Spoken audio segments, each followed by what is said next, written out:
One of my freshman classes was Introduction to Education.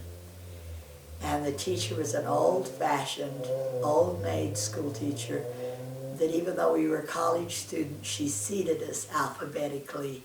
All the other classes you could sit where you wanted, but she seated us alphabetically, and I thank her forever because Reed Gunnell sat right next to Joanne Hargrave. End of G's, first of H's. And I sat by him. That's how I met my Reed. That first semester we didn't date, but we liked each other as friends. And he used to call me all the time on the telephone. And our telephones at the dorm, it was like a little phone booth just built right in the center of the floor.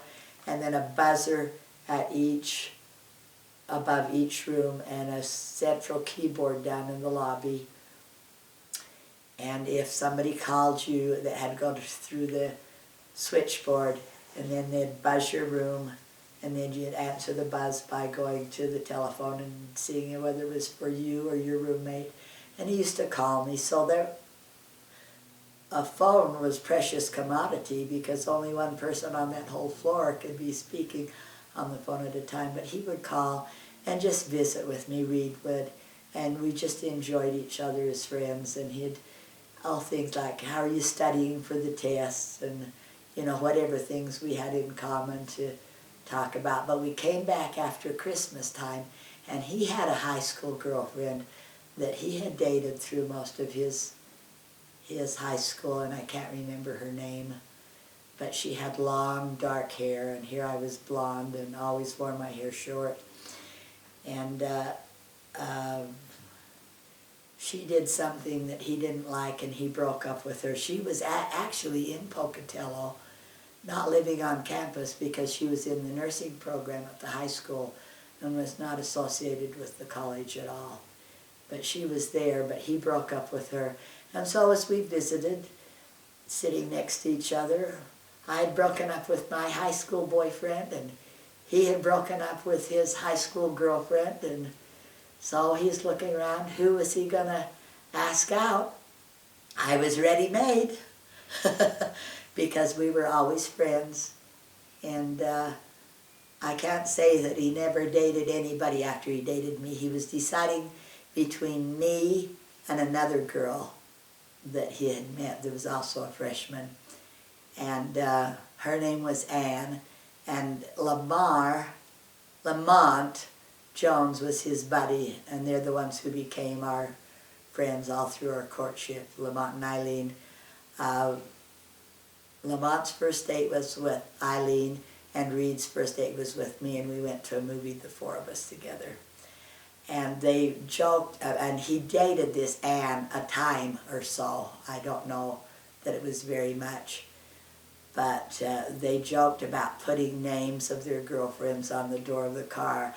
And they said, and I was joking too because, I just barely gone with him, that they could put Joanne, and then if he took Anne out, he could cover up the J-O.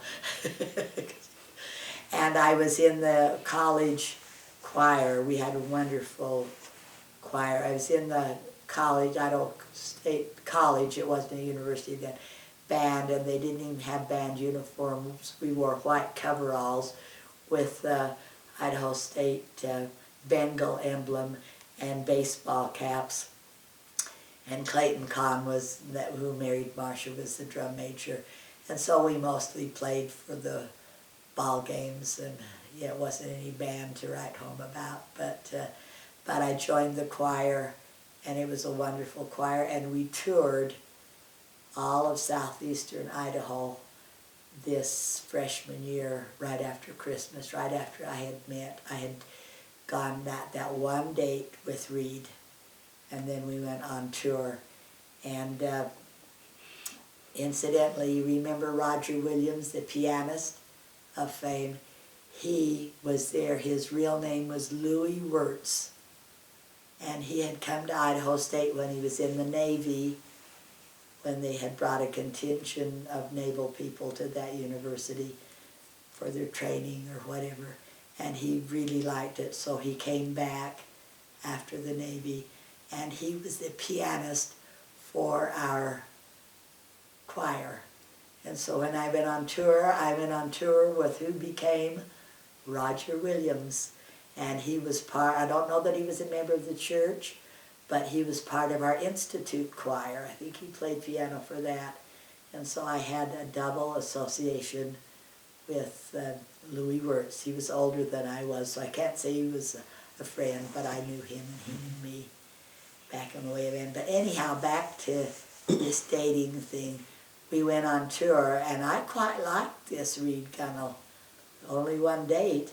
And so, light-hearted with my friends, we went out and I was going to send him a card from wherever we were, what time we'd stop. So I bought him some sort of a greeting card. And Ann was part of our group, which I thought was funny because I didn't know she'd gone out with him. And she had a date with him for the Saturday night when we were to come home from our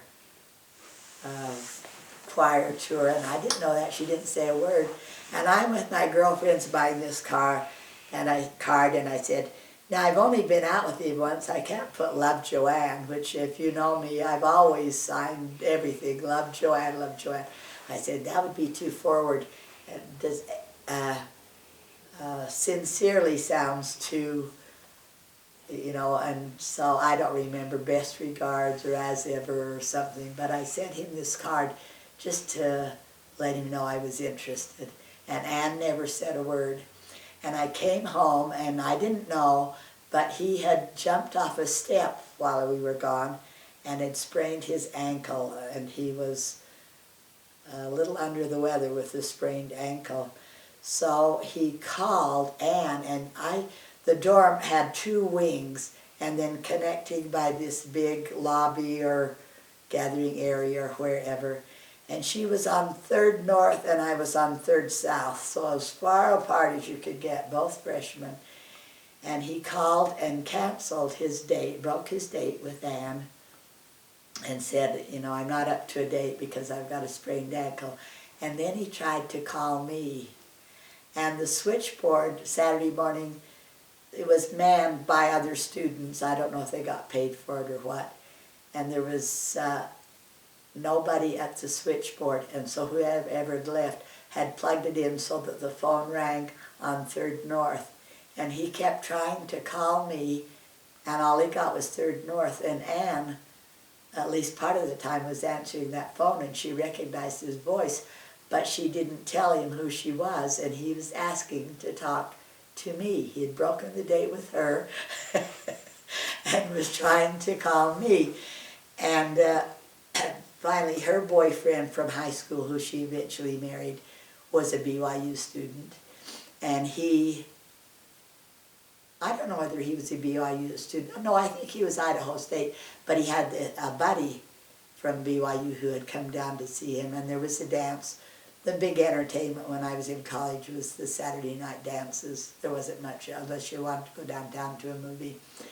And so they were looking for a date for this buddy from BYU, and Ann said, why don't I see if Joanne can go? And so she came over, and I never knew Reed was trying to call me because he never got through to me.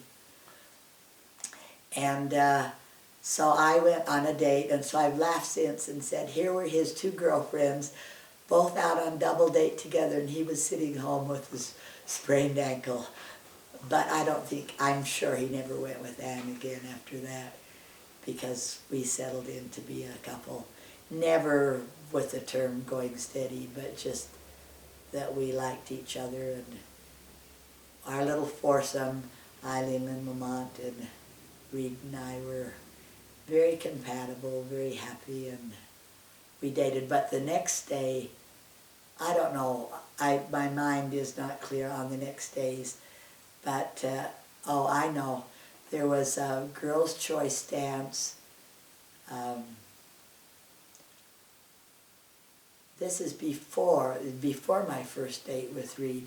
There was a girls' choice dance at the Institute of Religion. And I went to church all the time. I became president of the, what was the fraternity, sorority? Lambda Delta. Lambda Delta Sigma or something like that.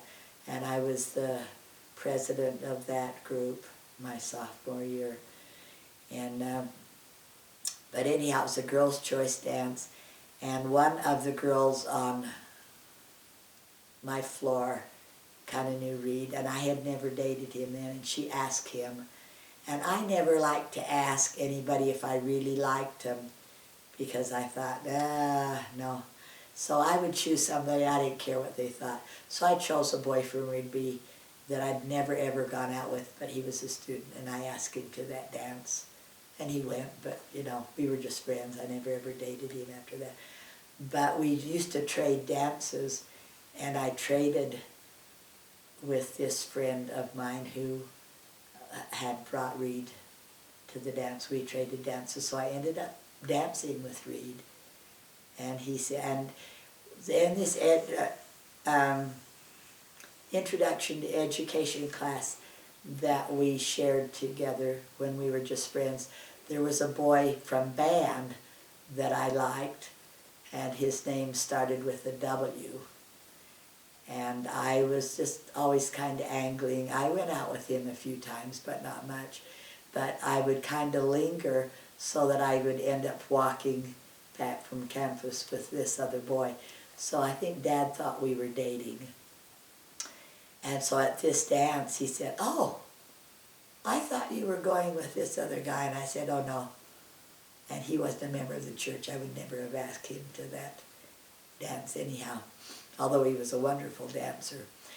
But so that's when Dad knew that I wasn't signed, sealed, and delivered with somebody else. And that's before he asked me out first. But he kind of angled during this dance when he was dancing with me, and he said, "Oh, if I ask you sometime, would you go out with me?" And I said, "I don't know. You'll have to ask me sometime and find out." I was a little flirt, I think.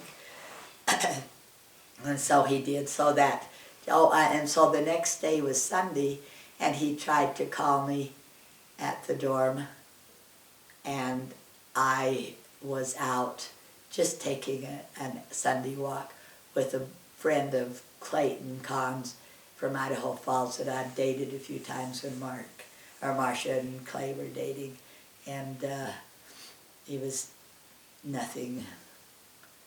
I was never interested in him. I can't even think of his name now. I know he became a pharmacist.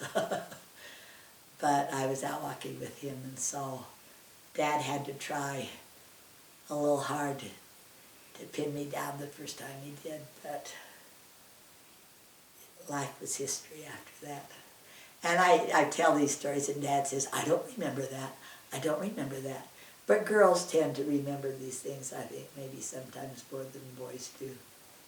But anyhow, it was the beginning of a great love affair, and he used to practice football, and I was, that spring of my freshman year when I was dating him, I could go down, they had a kind of a recreation room at the end of the hall where you could get together and play games or socialize with the other girls. Boys weren't allowed up on the dorm floors, but I could go there, and I could look out the window to see where the football players were. It wasn't actually on the football field, but it was a big grassy area where they would work out. And I always could tell by his stance and his walk, even though it was out the third-story window and across to a field, which one he was, and I would go out and take peeks and watch him play during his football practices, because I was pretty interested in him.